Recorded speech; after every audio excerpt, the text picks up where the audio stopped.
Folks who went before us blazed the trail through history. The heritage they left behind is part of you and me.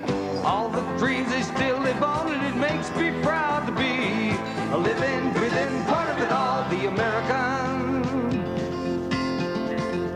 legacy.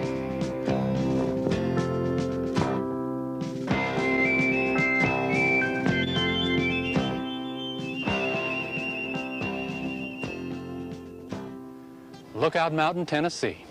The site is well named. From this point, high above the surrounding land, you can look out for 100 miles up and down this great river valley. The Indians called the site by a different name, Chattanooga, meaning mountain rising to a point. The early settlers borrowed from that Indian term to name the city that you see in the distance.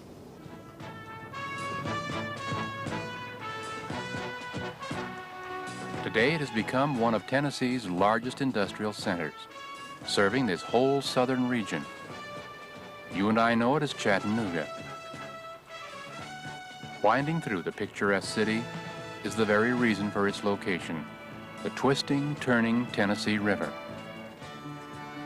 For some 750 miles, the river and its tributaries curve and bend their way through the Tennessee Valley, carrying off rain and moisture from more than 40,000 square miles of land in this 7-state area.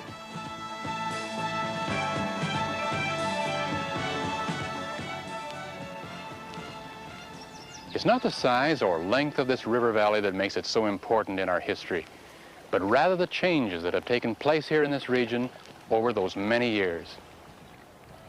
200 years ago, this valley was blessed with some of the richest land in America. There were forests everywhere. Buffalo, deer, small game were plentiful.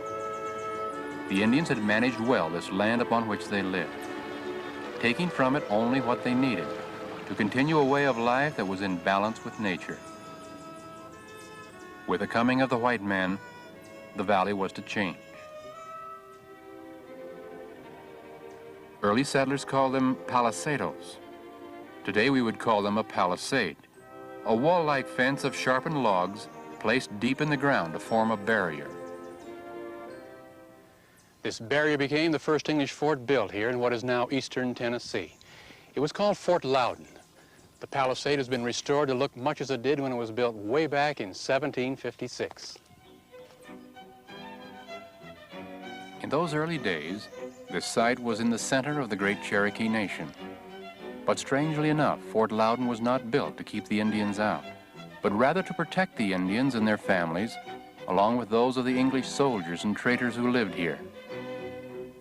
This was a time when England needed the friendship of the Cherokee Nation to help protect the southern frontier of her English colonies against her enemy, the French. In the year Fort Loudon was built, French soldiers and trappers were threatening to occupy parts of the Tennessee Valley. For 3 years, the fort served its purpose in helping the English to hold on to its southern frontier. By the time England had defeated the French in 1763 to gain control over all of eastern North America, this fort had been destroyed, many of its soldiers killed or scattered. But in those few years, Fort Loudon had helped in a small way to make sure that this would be an English-speaking country. It had also done its part in preparing the way for colonial expansion, with its soldiers and traders having pioneered the trails through the nearby mountains and fertile Indian valleys. By 1769, the first home had been built here in Tennessee, not far from this log house, which was begun a year later by a man named William Cobb. This is historic Rocky Mount, one of the oldest buildings in the state.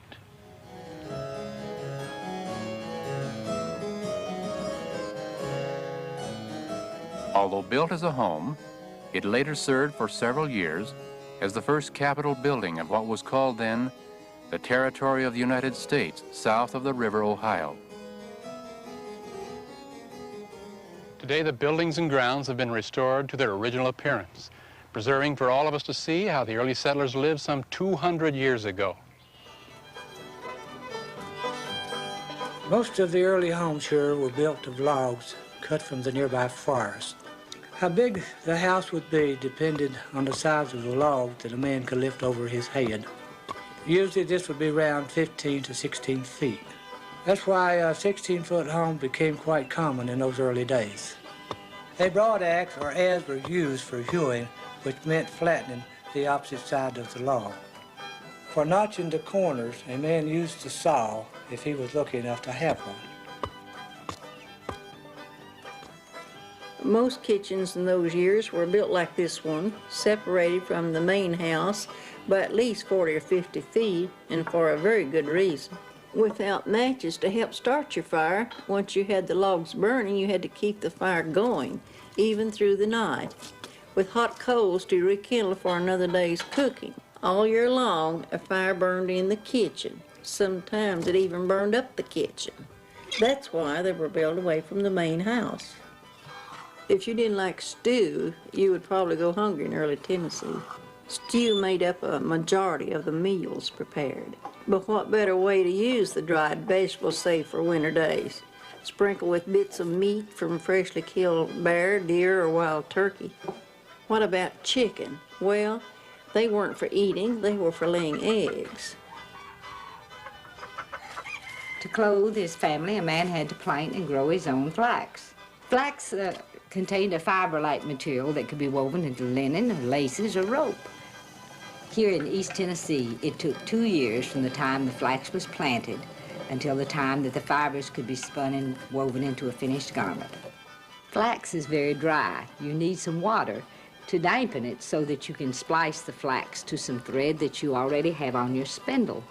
All you're doing when you're spinning is simply to twist your fibers into a strong thread. Once flax is spun into a thread, it is called linen. This is homespun linen thread.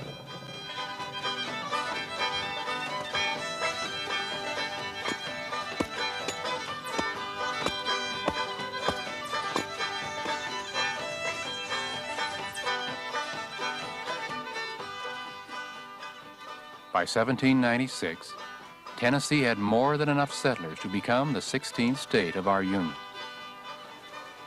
Many of these families, looking for better farming land, began using the Tennessee River to transport themselves and their possessions downstream on flatboats to settle in the middle and western ends of this long but fertile Tennessee Valley. The river, although very shallow and dangerous in places, became very important to these early farmers. It was like a highway of water, helping them to float their crops down to the Ohio and Mississippi rivers, on down to New Orleans, to be sold and shipped to markets along the Atlantic seaboard.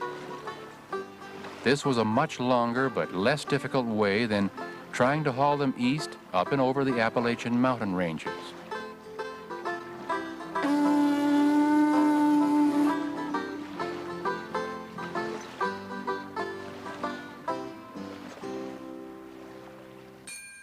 It wasn't long before most of the rich farming land in the entire valley had been claimed and cleared of trees, plowed and planted in crops. During the same period of history, lumbermen began cutting down the rich forests throughout the valley, selling the wood to make their profit, while miners discovered there were large amounts of coal and other minerals for the taking. For over 100 years, farmers, lumbermen, miners used and reused the land without regard for its condition, making it produce what it could before moving on to new land, to repeat their same profit-making cycles. What happens when you cut down most of the hardwood forests in the mountains without replanting them? Or planting the same crop on the same soil year after year after year, or stripping away the ground cover to dig out the coal and the minerals?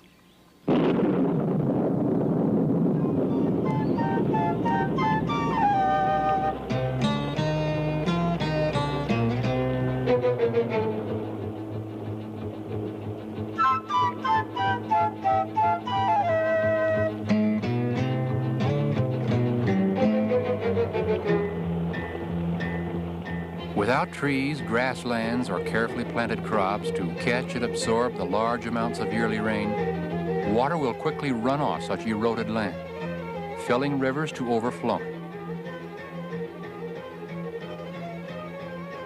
During seasons of heavy rain, the Tennessee River became an unpredictable river of destruction, destroying farmlands, towns, and parts of cities. How do you control an uncontrollable river? That question has been asked for many years here in the Tennessee Valley. The solution to the problem began in 1933 through an enormous construction project called the TVA, the Tennessee Valley Authority. The project was so big and so far-reaching that it had to be financed entirely by the United States government.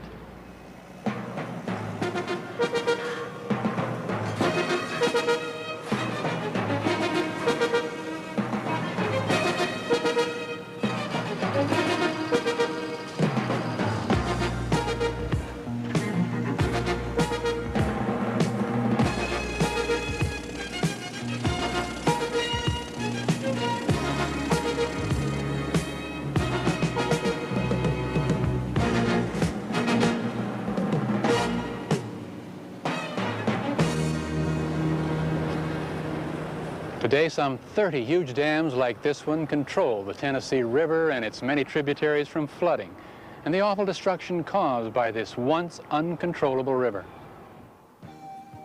This is Chickamauga Dam, located 7 miles upstream from the city of Chattanooga.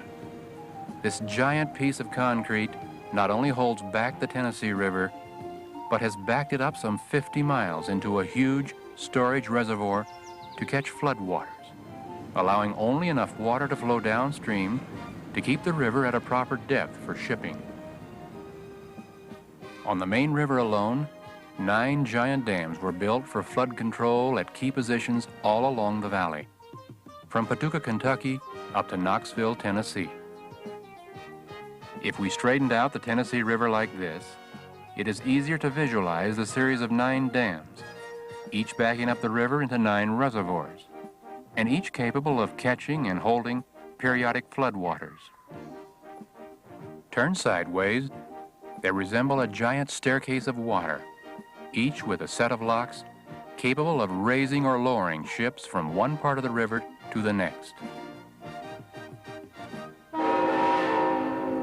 For the first time in its history, the Tennessee River is now deep enough to handle large cargo-carrying ships.